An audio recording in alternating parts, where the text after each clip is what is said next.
Hello, welcome once again to the YouTube page of Donut Real Impact Academy, where today we're going to look at a very important topic in research relating to the role of statistics.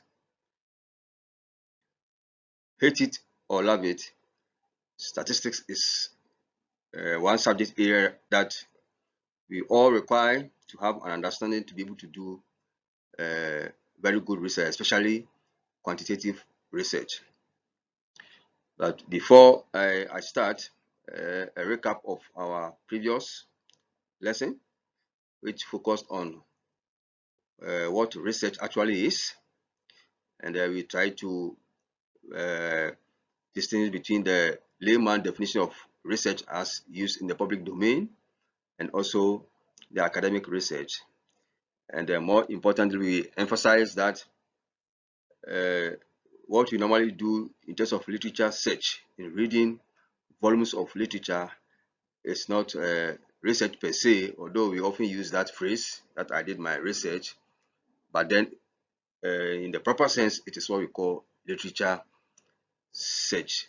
Research in the straight academic sense must have a goal and actually geared towards developing or adding on to knowledge. And let me emphasize that, adding on to knowledge.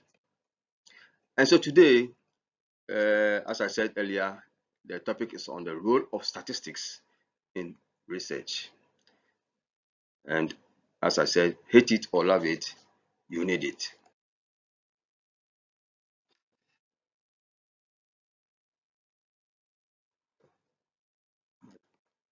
It's not.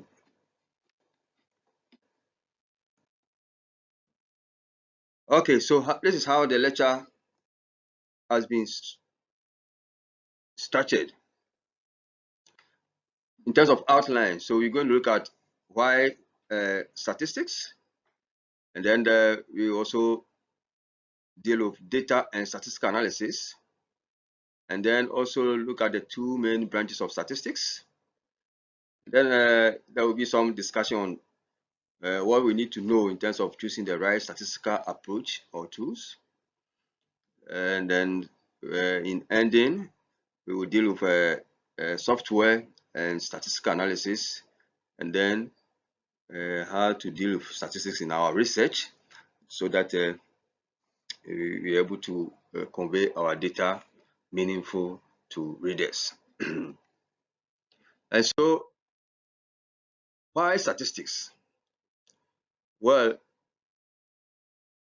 as I pointed out earlier, without statistics, we cannot make meaning out of the large amount of data out there. We have so much data out there, including what we gather from our research. And if you don't have a means that you can use to break down the data and analyze it, then it means the data will not make sense. And so to be able to help so that we can make the data sensible, or for the data to make sense, we need a tool that will help us. And that is what statistics simply is there to do from the research perspective.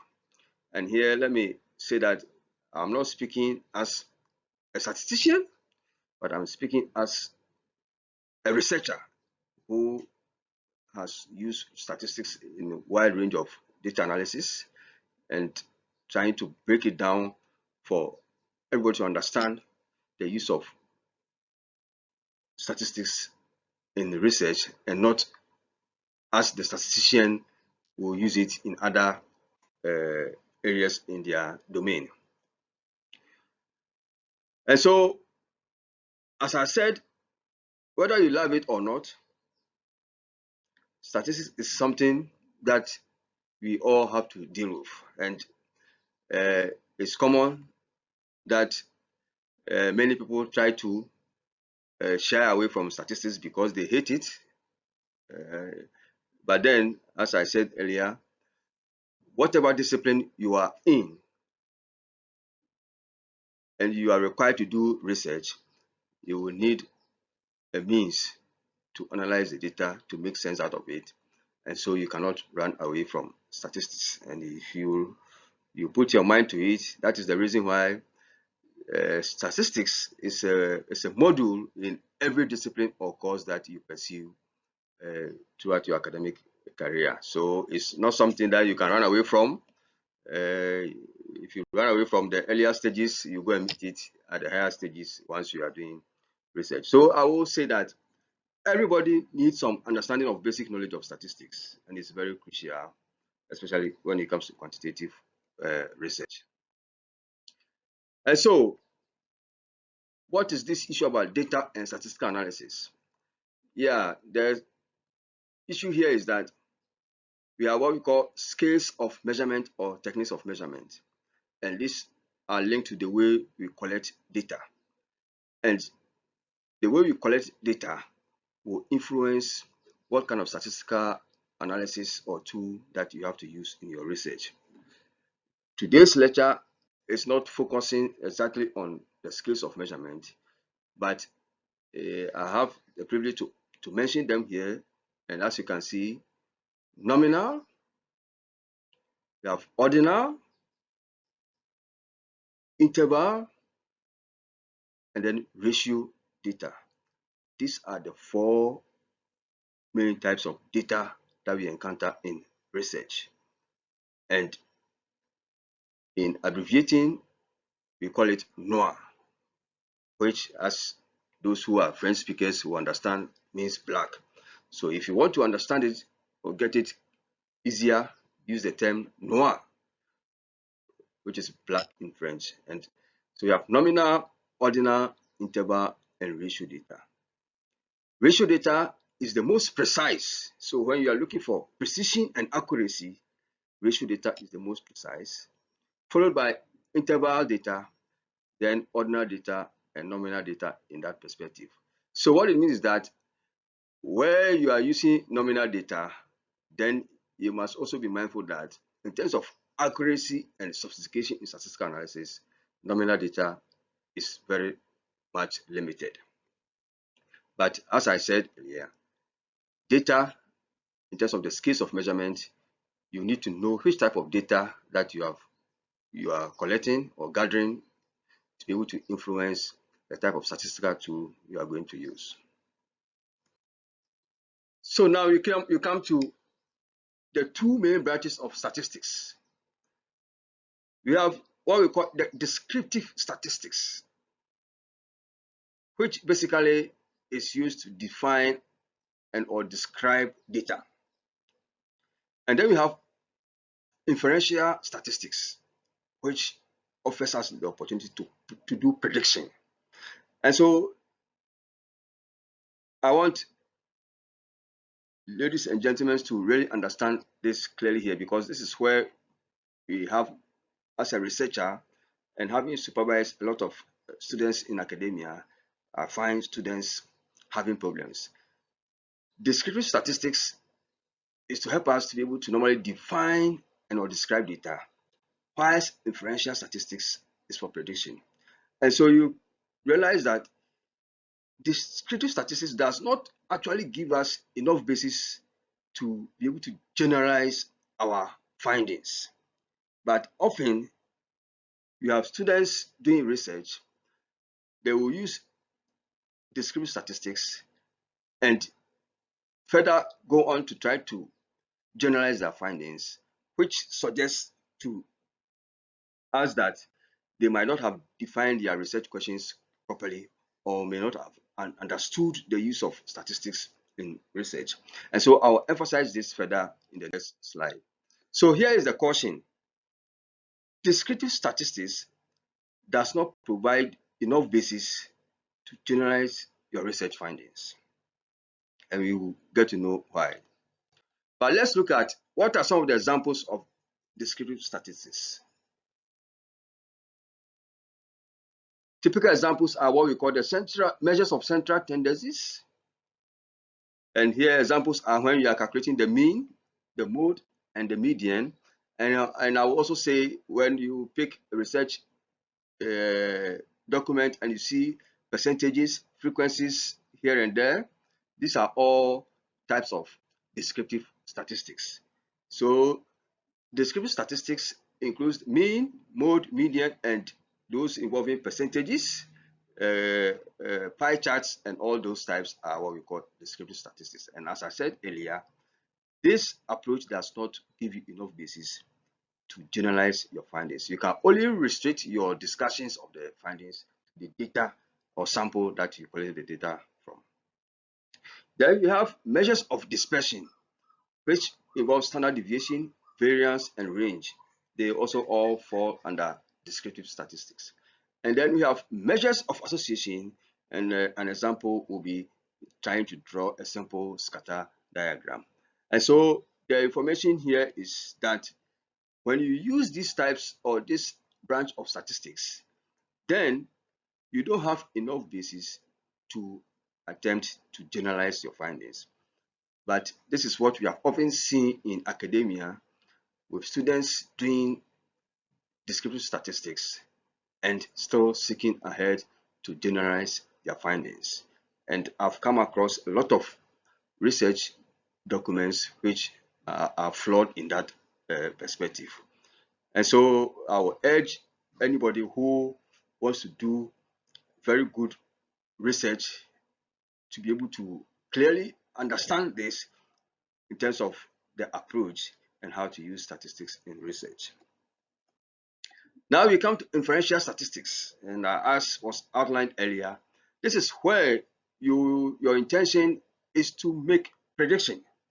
And so by inference, it will mean that inferential statistics rather gives you the basis to be able to generalize your findings. And the examples abound, which you can find in many textbooks and literature, but some examples are what we call the t-test, regression, factor analysis, structural equation modeling, path analysis, analysis of variance, which can be shortened as ANOVA.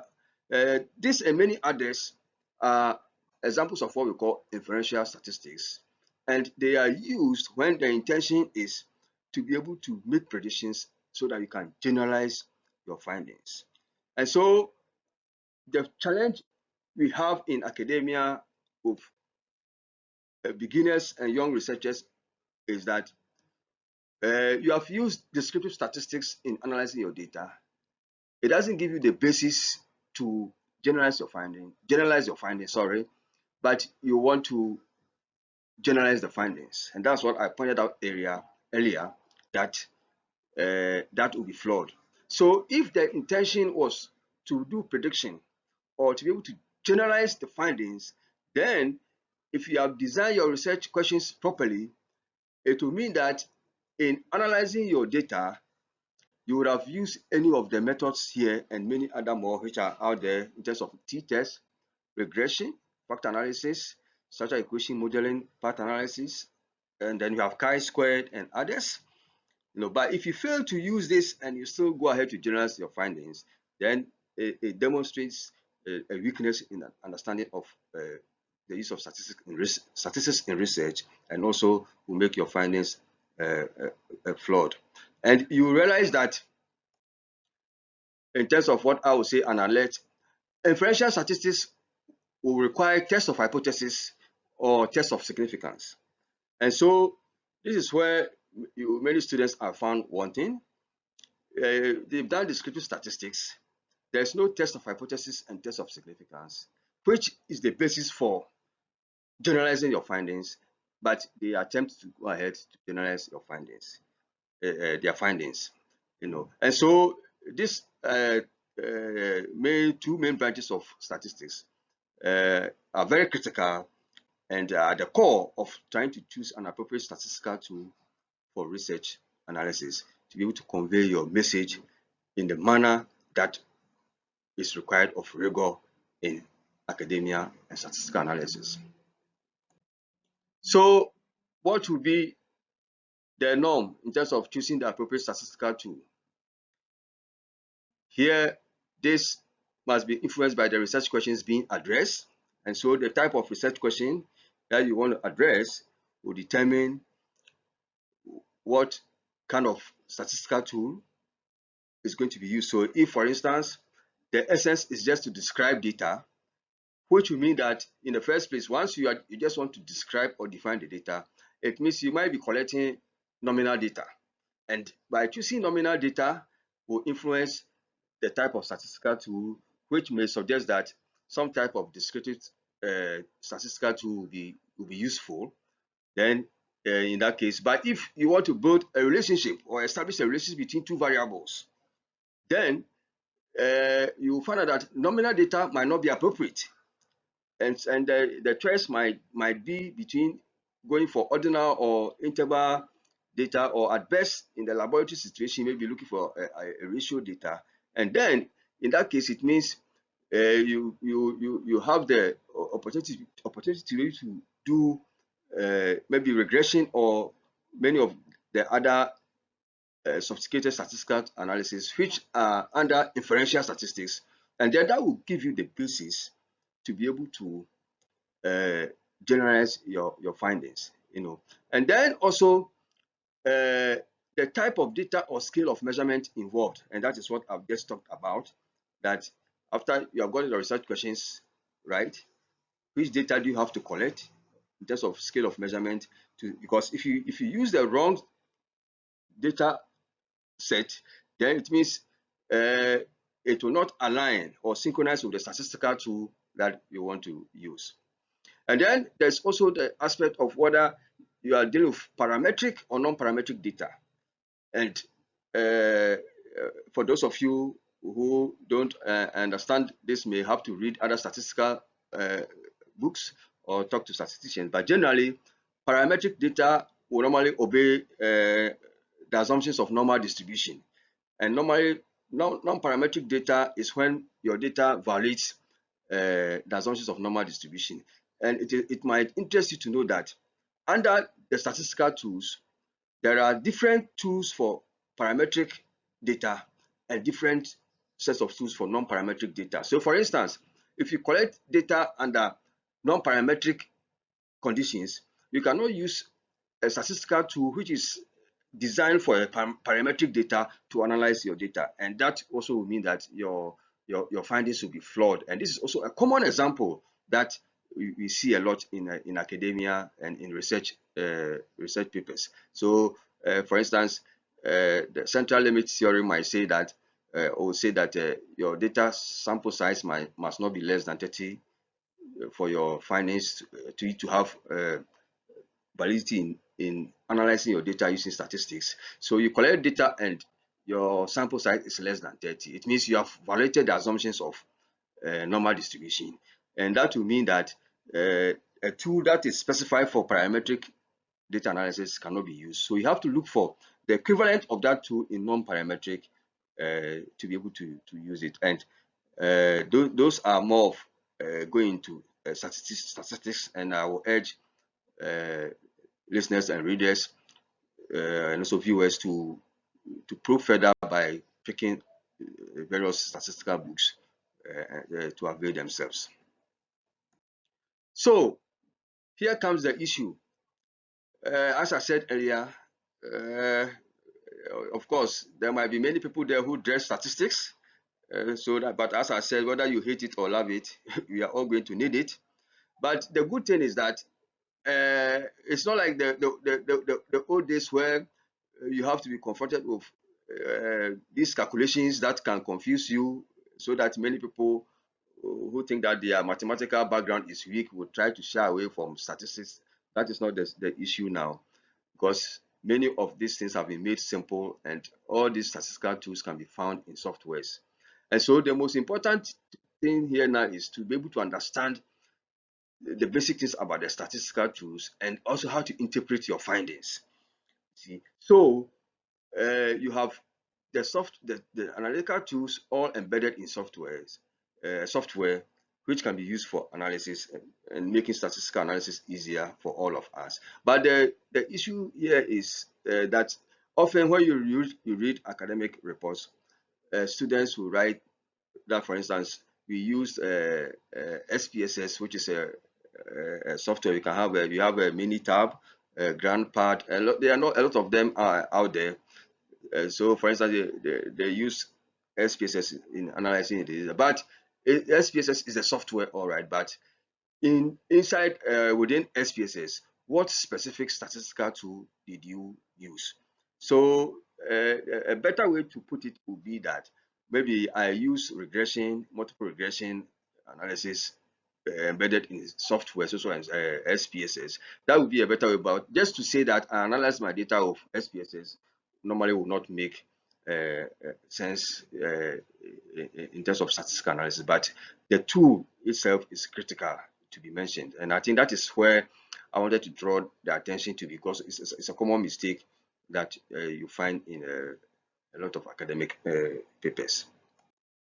And so, what can we do to enjoy statistics or not shy away from it, so that there is some perception out there that if you are doing, if your mathematical foundation is weak, then you should naturally go and do qualitative research. That which means that you are trying to shy away from the use of statistics. But that should not be the case, as I said, in this modern times, even with the use of software.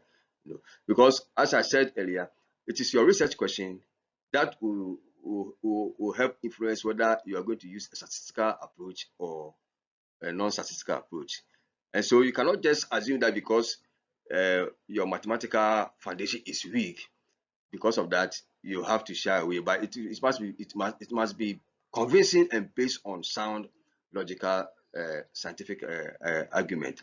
And so what I can advise here to those who for some reason try to shy away from statistics because of this idea of the fear of statistics, or I hate it, is you must just know what you are seeking to address in your research.